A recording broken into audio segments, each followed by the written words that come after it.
Сәлеметсіздер ме? Бүгін біз пекин капустасын жасайтын боламыз. Ең алдыменен қырыққабаттарымызды жақсылап жуып алатын боламыз. Содан соң турауға көшеміз. Осылай тураған кезде өзегін алып тастаймыз. Және де біз 4 қырыққабатымызды 4-ке бөлдік.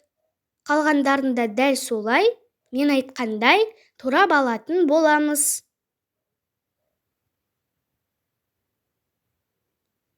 Енді үлкен ыдысқа саламыз.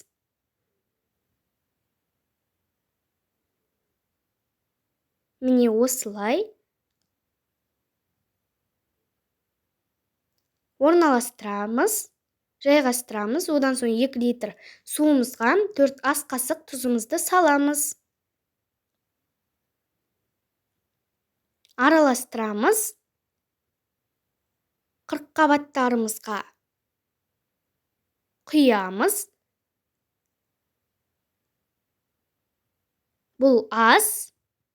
Сондықтан да тағы да 2 литр суымызға 4 ас қасық тұзымызды салып араластырып қырыққабаттарымызға құямыз. Сонда бізге 4 қырыққабатымызға 4 литр су кетті. Міне, енді осылай үстін басамыз. Ыдыспен жауып, үстіне ауыр затты қойып 4-5 күнге қойып қоямыз. Міне 4-5 күн өтті, осылай түсі де өзгерді, сары болып. Енді қырыққабаттарымызды біртіндеп жуып аламыз. Өйткені жағымсыз иіс шығуы мүмкін.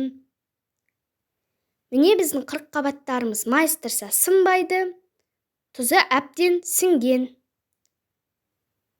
Енді осылай алма-кезек жуып шығамыз.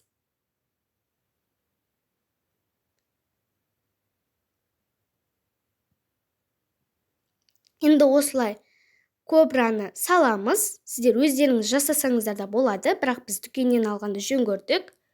Осылай салып араластырамыз. Сосын 1 күн қойсаңыздар жеткілікті.